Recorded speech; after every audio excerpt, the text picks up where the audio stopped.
Hello everyone, welcome to Doc's Custom Corner. Tonight we're going to take a break from Z and the chassis. I'm going to probably pick that back up Wednesday or Thursday night. We'll do a video on it then and try to get it out by the weekend. I've had a few questions pertaining to the car that you see in front of you. There's a fellow that's on Car Modeler magazine forum that built the Dodge Charger, and he complimented on mine being that I kind of set the bar on what he built. And he wanted to see a little bit more in detail as to what this thing went through as far as the build. So I'm sure Claude is going to be watching this video in the near future and seeing a little bit more of what the detail is that went into this build. I think the car, if I remember right, was built back in the mid to late 90s, if I remember right.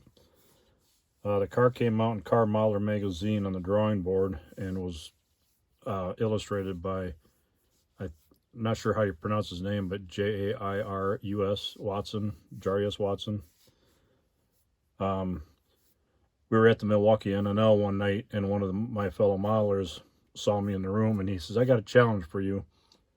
And he showed me the magazine, and I told him, I says, "Well, actually, I was already planning on building that, but since you challenged me, I'm going to do it anyway." So about a year later, I went back to the Milwaukee NNL, and Primer won the Best Primer Award for the theme that night. Followed up the following year as Best Mopar at the NNL. So it won 2 years in a row for being what it is. Not a lot went into the body, per se. Most of what you see down the sides, as far as the passenger side,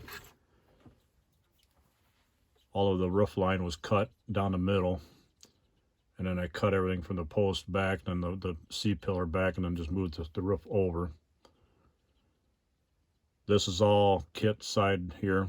Down the body is all part of the kit. This from about here forward, this is all evergreen plastic filled in on the top half. The Charger started out as the Dukes of Hazzard Charger. It's got a Dodge Viper chassis underneath it, the Viper GTS chassis. Mr. Bones back there leaning against someone move him, but the Daytona wing came out of the parts box.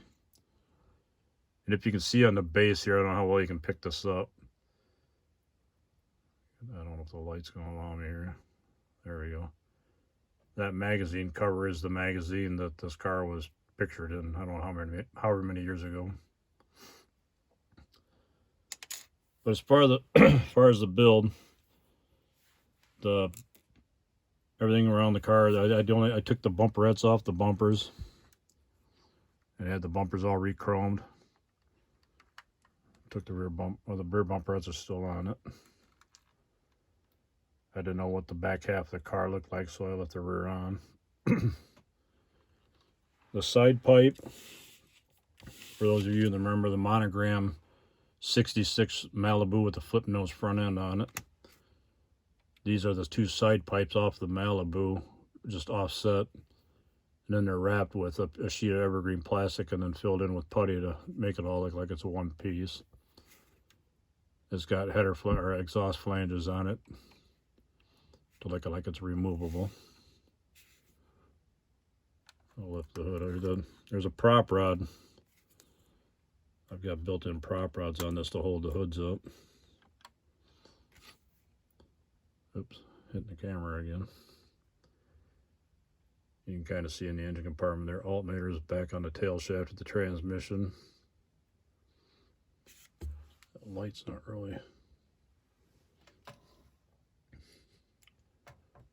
helping too much. That's a little better. But it's plumb for the most part. It's got a magneto on it, fuel lines, plug wires, heater, or the radiator hoses. The exhaust all runs forward and then circles around, dumps into the center outside dump. Wheels are 97 monogram Corvette. The chin spoiler on it is scratch built from styrene to mimic the illustration. I gotta flip it upside down to get the prop rod to fall out. There's a prop rod built into it. Hood hinges are monogram, Revell, 55, 56, 57 Chevy. Purple lines running in there are the radiator hoses coming forward. Battery box mounted down between. It's even got the horns on it. Ignition module inside.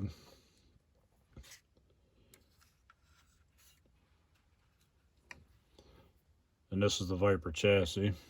I used evergreen plastic filled in where the engine would normally sit on the Viper. Let's see, this section right here to right here is where I cut the frame and stretched it. It's stretched out a little over an inch to meet up with the Charger body on it. This is just a sheet of evergreen plastic just to cap off the back. Here you can kind of see the drive line. Drive shaft comes out of the rear differential, comes forward to a gearbox. Another drive shaft comes out to this gearbox, and then this is mounted to the back half of the transmission. I don't know if it really worked in real life, but yeah, looked good in the 90s.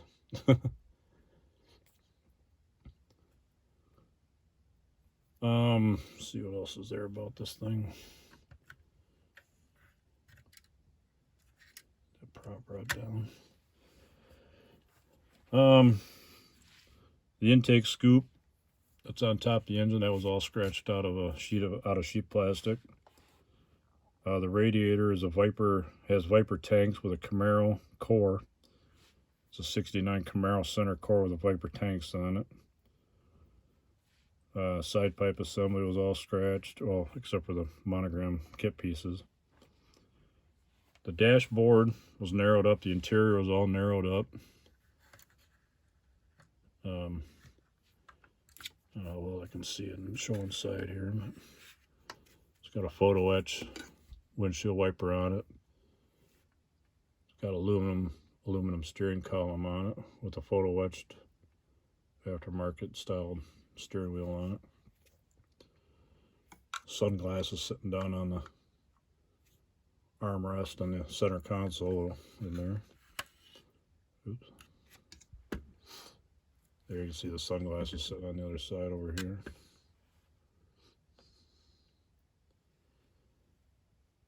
Got my camera on a different tripod tonight, so it's a little wobbly. Keep bumping it too, that's not helping matters.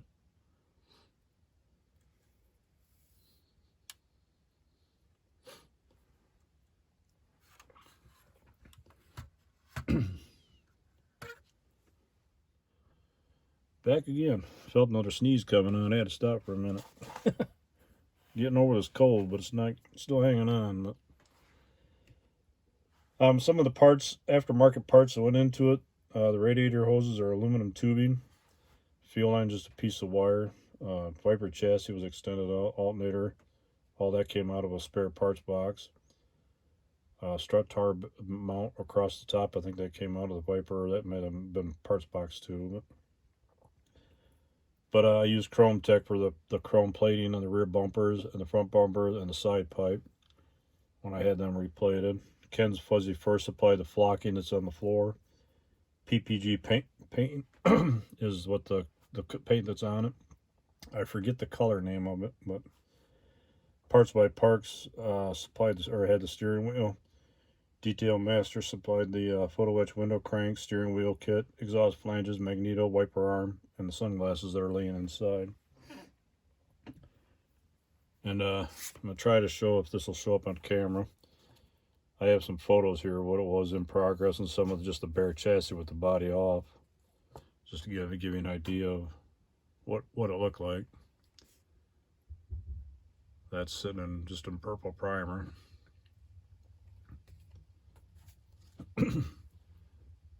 Back half. This is pretty much how it was when I took it to the NNL when it won Best of Primer. I think I had the engine sitting in it that night, just like it is in the pictures here. A little bit of a top shot of the chassis without the body. This would have been taken just before the body went on for the final time. Same with these other two pictures here. Too many lights in there, I can't get you right. But it turned out pretty good. Been built, like I said, back in the mid to late 90s, and it's been the same ever since. Haven't touched it, done anything with it. Luckily, I haven't dropped it ever, so that's always a plus. But yeah, all in all, that's pretty much it for the.